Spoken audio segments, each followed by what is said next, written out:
So if you purchased a Diff brace, this is what you're gonna get. You have the bracket here. You have two replacement bolts that are longer than the stock ones that are gonna go into the bolt holes on the diff cover. You have this 1/2-inch bolt with this bushing spacer right here with a little step on it. Yours will probably be stainless. And you're gonna have a nut for that bolt right here. So this is the contents of the kit, and this is what you're gonna get when you purchase one of these. So let's talk about the tools and what you'll need to install this brace. So you just need a regular hydraulic jack, a couple jack stands to support the car and to be safe.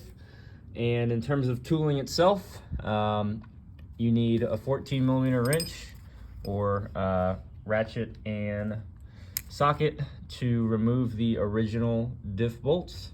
And then you'll need two 19 wrenches, or in my case, you can use a 3/4 and a 19 if you don't have two 19s. So if you have a ratcheting 19, that's even better, and it's gonna make it that much faster. But yeah, I mean, typically you can install this kit in, I don't know, I'd say between 15 and 30 minutes. So I'm gonna get down here and show you guys how to install it, and hopefully you'll be able to see everything. It's a little dark and I'm laying underneath the car, but just want to demonstrate it and walk you guys through it. All right, so the first thing you're gonna do is you're going to remove these two bolts in the cover. These bolts are gonna be the 14mm. So the bracket's gonna go up just like this. And it's gonna locate on those two holes on the diff.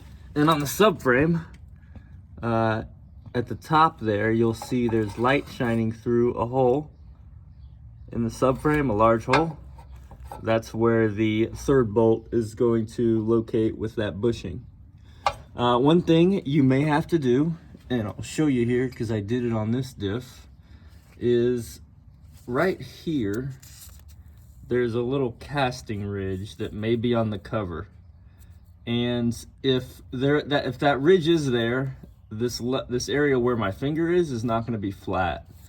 So you'll want to take like a grinder, a file. In my case, I used an air grinder with a Harbor Freight like grinding wheel, a cone-shaped one, and I just ground it down till it was flat. You want this surface to be flat here. And I mean, it took me like, I don't know, a minute, maybe 30 seconds to do it. It came off really easy. You know, wear some eye protection and just trim this little edge down. I don't know if it's in all the diffs, but it was in this 370Z diff, so just giving you a heads up. All right, so the next thing you're gonna wanna do, I'm gonna see if I can kind of set the phone down here, and you can just see what I'm doing.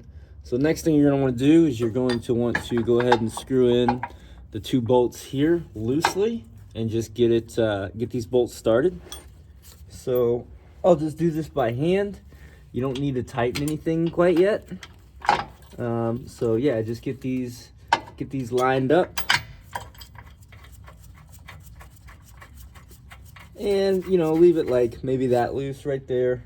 It doesn't, like I said, it doesn't have to be super tight. You just you know, want to do that so you can easily have the bracket stay up and you don't have to hold it.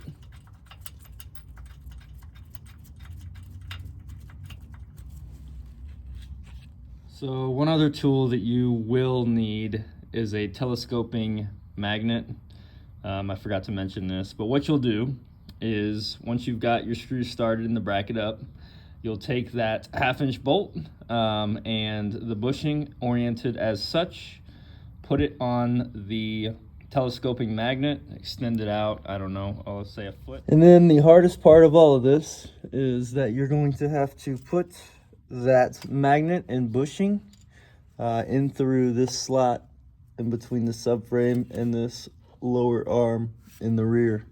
If you have a coilover car, it may be easier to just pull this bolt out. You know, make sure you know where your little camber cam is, and you know, maybe mark it or something so your alignment doesn't change.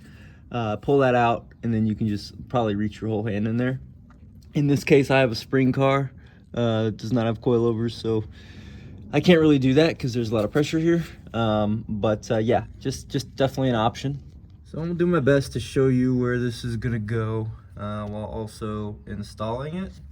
Might be a little complicated, but I'm gonna do my best here.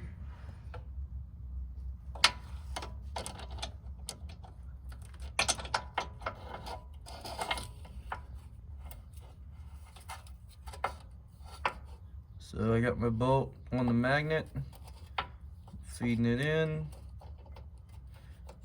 Gonna have to turn it a little bit.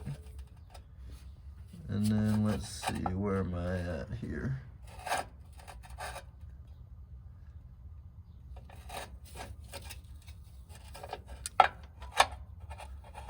Bolt hole right there. It's gonna go in.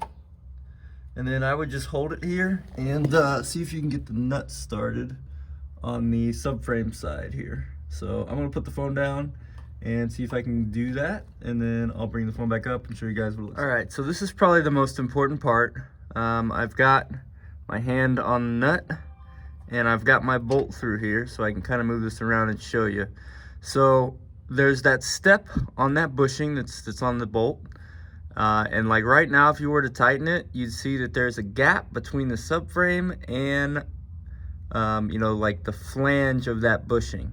You don't want that. You want that to go away. So what you can do is you can kind of wiggle this around and you'll hear it.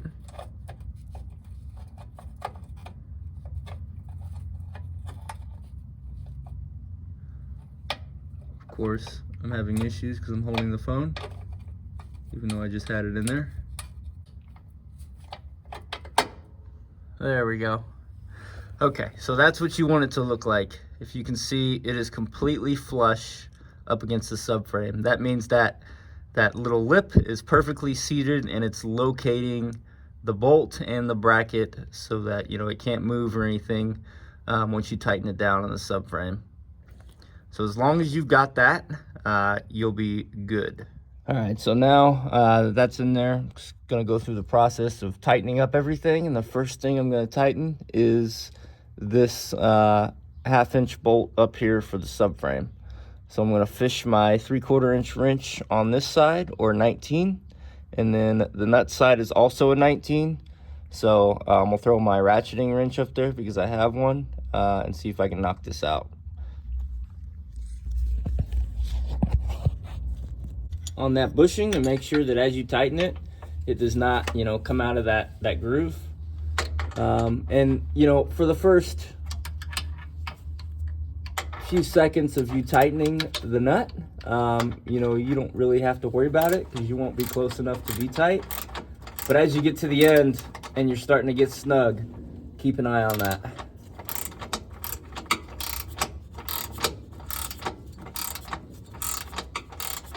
Now I'm starting to get tight, and I'm looking inside of the subframe, and I do not see a lip, so I know I'm flush and all the way seated into the subframe. I'm gonna give her some good strong cranks.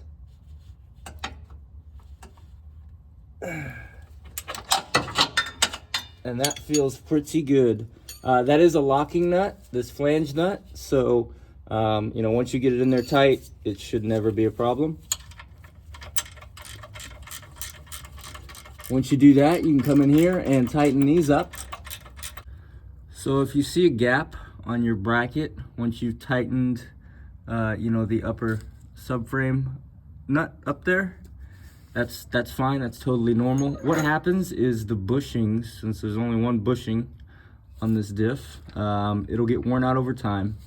And if I can demonstrate this here, I've got my jack underneath the differential. So as I go up on the jack, you should see that gap close. Yep. So basically, once you tighten it down, it's going to kind of take the pressure off of that bushing, and it'll kind of align it centered in the bushing, and I guess kind of help it out. That's the point of the diff brace, right? So yeah, just tighten these in. You know, you don't have to go crazy. You are screwing into an iron case through the aluminum cover, but you know, you can still strip these out. So I don't really have a torque spec. Just, you know, get them about as tight as the ones that came out were.